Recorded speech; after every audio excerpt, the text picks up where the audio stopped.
So we start the last session for this conference.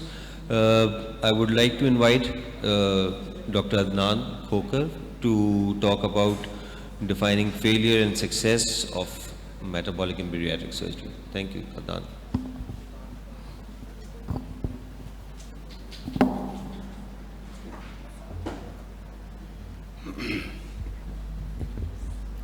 Assalamu alaikum and good afternoon. I would like to appreciate the IBcast team for a successful and informative session. Success. In this presentation, we will be defining the metrics of success and failure in bariatric surgery and procedure-specific outcomes. What is success? A state of mind, Dr. Burhan says. To some, this might look like success. In life, we're discussing success right now. To some, this might be success. To some, this might be success. And for some, they might need this for calling it success. So success can be subjective. It is important to define success in an objective manner for the doctors as well as for the patients, so that they have realistic expectations from the surgery and the post-operative period and are not disappointed. So defining success in bariatric surgery: weight loss of more than 50% excess weight at 12 months, metabolic success, remission of type 2 diabetes, that is HbA1c less than 6.5 without medications. A composite success would be weight loss with resolution of comorbidities and of course no major complications. One more important aspect is the quality of life. The quality of life of the patient is to be reported by the patient. So for that we can use the Barrow score. Now, defining failure.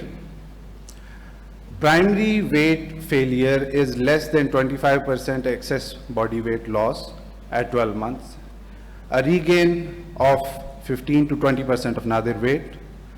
Surgical failures, for example, leaks, strictures, obstructions, reoperations, more than 5%.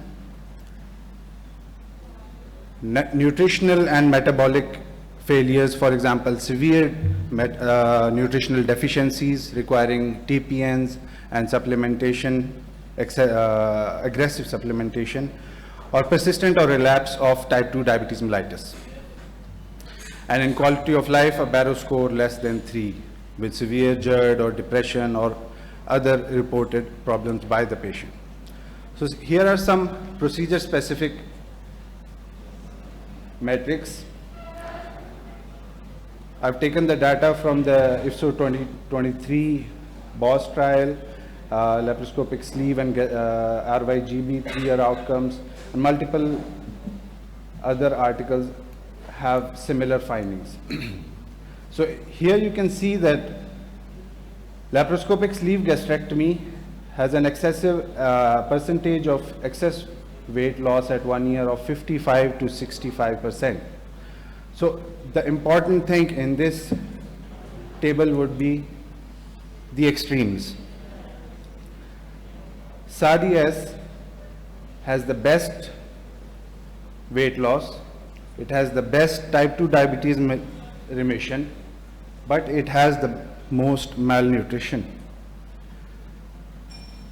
In laparoscopic sleeve gastrectomy, the weight regain is so high. So in all of these cases, you would see that there is no specific one for all measure that can tell us whether a bariatric surgery is successful or it has failed. Because all of them have different mechanisms of working, they have different mechanisms of success, and they have different mechanisms of failing as well. This is a study published in Obesity Surgery, compared the Barrow score of different surgical procedures, and the results and the conclusion was that there was significant improvement in the quality of life after metabolic and bariatric surgery. OEGB had a significantly higher total Barrow score at 5 years follow-up. Most patients who underwent metabolic and bariatric surgery had good and excellent on the Barrow score. So for the surgeons and for to evaluate the patients and the reporting of their quality of life, they can use the Barrow's criteria. This is the Barrow's questionnaire. It focuses on excess weight loss, quality of life, and comorbids. So the quality of life questionnaire focuses on self-esteem, physical, social, work-related, and sexual outcomes of the patient's own, the outcomes reported by the patient after bariatric surgery. And these needs to be considered and explained to the patient even in the preoperative period.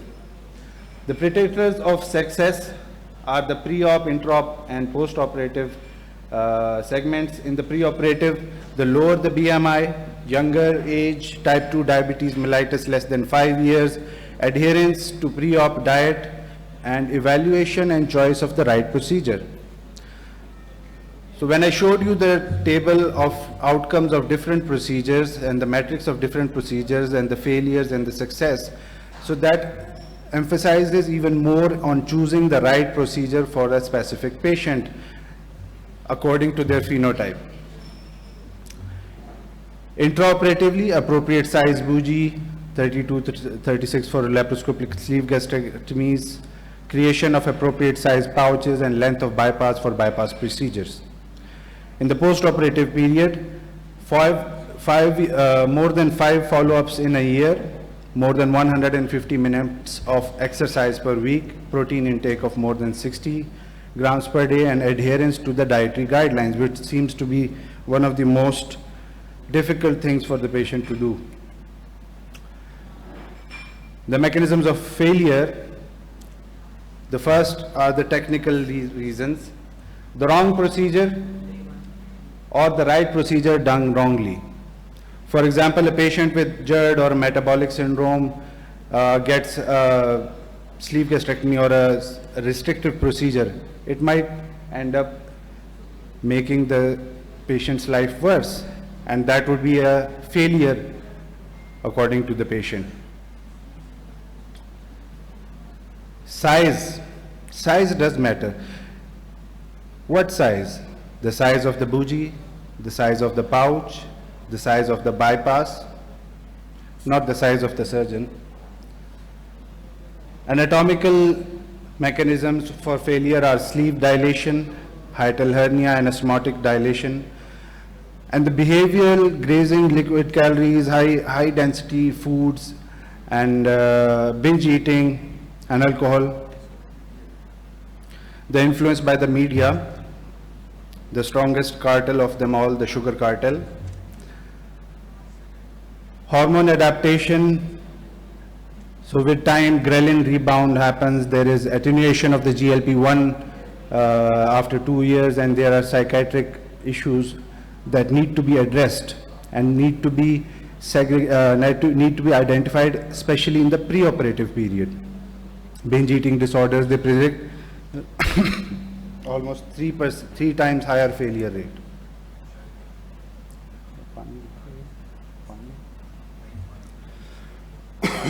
The common causes of weight regain are metabolic, the first and the most important one, and which to some extent is non-modifiable. Thank you, sir. To some extent is non-modifiable is the metabolic adaptation. High caloric sliding foods and grazing, cheating was discussed, emotional eating patterns, and once again, the discontinued follow-up care. It includes the supplements, it includes the follow-up in terms of investigations, and it includes the adherence to the post-operative dietary guidelines as well. So the take-home message is define success beyond weight. Consider the metabolic, nutritional, and quality of life outcomes. Restrictive and malabsorptive procedures have different failure patterns and different failure rates. Choose based on the patient's phenotype. A multidisciplinary approach and follow-up is the strongest modifiable factor for success. And the patient needs to understand that weight loss is not just a magic wand. Unrealistic expectations can lead to disappointment and frustration.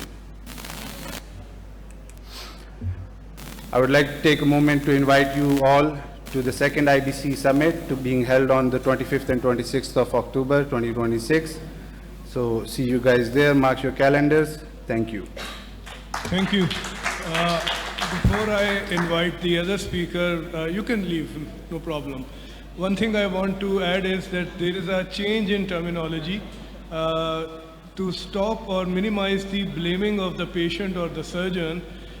Instead of using the word failure, we are now using the word less than desired, ineffective weight loss, things like these. So failure is no longer being recommended to be used for the surgery, because when a cancer oncologist or cancer surgeon does, they don't call that you failed. But we bariatric surgeons are often labeled your procedure failed.